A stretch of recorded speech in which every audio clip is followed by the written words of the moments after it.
વાત કરીએ તો બનાસકાંઠા જિલ્લો ખેતીના ક્ષેત્રે અગ્રેસર છે, પરંતુ સીપુ અને દાંતીવાડા જળાશયોમાંથી પાણી પહોંચાડતી કેનાલોની ખરાબ હાલત ખેડૂતો માટે મુશ્કેલીનું કારણ બની રહી છે। લાંબા સમયથી સફાઈ અને રિનોવેશનના અભાવે આ કેનાલો બિનઉપયોગી બની ગઈ છે। આ બાબતે ખેડૂતો વારંવાર રજૂઆત કરી રહ્યા છે, પરંતુ તંત્ર તરફથી કોઈ નક્કર પગલાં લેવામાં આવ્યા નથી। વર્ષ 2017 પછી આ કેનાલોની ન તો સફાઈ કરવામાં આવી છે કે ન તો તૂટેલા ભાગોનું સમારકામ કરાયું છે। હાલમાં જ સીપુ કેનાલમાં નર્મદાનું પાણી છોડવામાં આવ્યું હતું, પરંતુ કેનાલોની ખરાબ હાલતને કારણે પાણી ખેડૂતોના ખેતરોમાં ફરી વળ્યું, જેનાથી મોટું નુકસાન થયું। કેટલાક ખેડૂતોએ સ્વખર્ચે કેનાલોનું સમારકામ કરાવવું પડ્યું।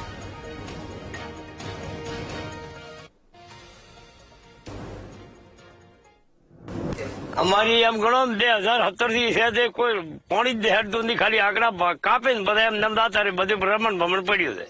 હાલ તો તૂટેલ પડ્યું છે, પાણી જાય નથી સોટે, નાળો પડ્યો મેં એમને ભર્યો હતો। હા, સાહેબો આવે એટલે આંકડા કાપીને પૈસા લઈ લે।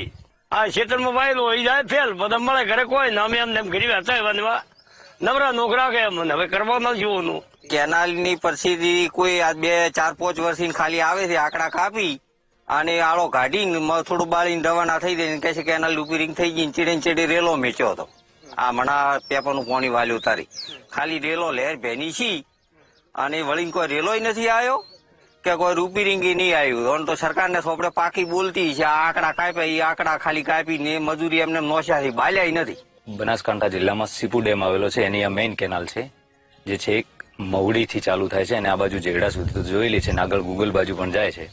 તમે આ બાજુ છેક મહુડીથી ચાલુ કરી એટલે કે સીપુ ડેમથી ચાલુ કરો અને અહીંયા જેટલા સુધી કેનાલ છે ત્યાં સુધી જાઓ તો આ તમે અત્યારે જે જોઈ રહ્યા છો એવી રીતે જે જુઓ ત્યાં થીગડા તૂટેલી, થીગડા માર્યા છે તો ફરીથી તૂટી ગયા છે।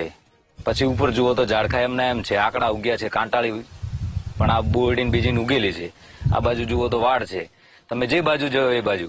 જયારે હવે આ ચોમાસાની સિઝન આવી રહી છે, ન કરે કુદરત કરે ને ડેમ અમારો ભરાય અને જો પાણી આવે ચોમાસામાં વધુ વરસાદ થાય પાણી આવે તો એ પાણી કેનાલનું જે પાણી આવે વરસાદ કરતા કેનાલનું પાણી વધારે નુકસાન કરે એમ છે। ઘડી જો વરસાદ થાય તો અંદર પાણી આવે એમ નથી, કેનાલમાં ઝાડ બોરડી બાવળ બધું ઉભું છે, અમુક જગ્યાએ તૂટેલી છે, તો એની હાલ ઘડી તાત્કાલિક રિપેર થાય તો ચોમાસું પાણી અંદર જાય। અને હાલ પરિસ્થિતિ એકદમ ખરાબ પરિસ્થિતિ છે, હાલ પાણી હેડે એવી પરિસ્થિતિ છે જ નહીં। બનાસકાંઠા જિલ્લાના જીવાદોરી સમાન સીપુ ડેમમાંથી છેલ્લા ઘણા વર્ષોથી પાણી બંધ હોવાના કારણે અનેક ખેડૂતો મુશ્કેલીમાં મુકાયા છે, પરંતુ સાથોસાથ જે સીપુ ડેમ આધારિત જે કેનાલો છે તેમાં ભ્રષ્ટાચાર દેખાઈ રહ્યો છે, કારણ કે જે પ્રમાણે સરકાર દ્વારા ખેડૂતોને ખેતર સુધી પાણી મળી રહે તે માટે કરોડોના ખર્ચે કેનાલો બનાવવામાં આવી છે, પરંતુ આપ દ્રશ્યમાં જોઈ શકો છો કે આજે એ જ કેનાલ છે સીપુ ડેમની કે જે 5 વર્ષથી તૂટેલી હાલતમાં છે, પરંતુ તંત્ર દ્વારા અહીં નહીં તો મુલાકાત લેવામાં આવતી કે કોઈ પણ પ્રકારનું અહીં રિપેરિંગ કરવામાં આવતું, જેના કારણે આ જે કેનાલ છે સીપુ ડેમ આધારિત તે તમામ અનેક જગ્યાઓથી હાલ તૂટેલી હાલતમાં જોવા મળી રહી છે। ખેડૂતો કહી રહ્યા છે કે છેલ્લા 5 વર્ષથી આ જે કેનાલ છે તે રિપેરિંગ કરવામાં આવી નથી, માત્ર સરકારી ચોપડે જ આ કેનાલ છે તે સ્વચ્છ છે તેવા બતાવવામાં આવે છે, પરંતુ કહી શકાય કે જે પ્રમાણે સરકાર દ્વારા અને જે અધિકારીઓ છે તેમના દ્વારા અત્યારે તો આ કેનાલ પરથી કહી શકાય કે તેમના દ્વારા જે ભ્રષ્ટાચાર કરવામાં આવ્યો છે તે સ્પષ્ટ દેખાઈ રહ્યો છે, કારણ કે મોટાભાગની જે કેનાલની જગ્યા છે અનેક જગ્યાએથી હાલમાં તૂટેલી છે અને વારંવાર જે પાણી છોડવામાં આવે છે ત્યારે આ જે તૂટેલી જગ્યાઓ છે ત્યાંથી જ પાણી ખેતરોમાં જાય છે અને ખેડૂતોને નુકસાન થાય છે। એટલે કે અત્યારે તો ખેડૂતો માંગ કરી રહ્યા છે કે તંત્ર અને સરકાર દ્વારા અહીં જે કેનાલો તૂટેલી છે તેની મુલાકાત લેવામાં આવે અને તેને તાત્કાલિક રિપેરિંગ કરવામાં આવે। Rohit Thakor, VTV news, Banaskantha.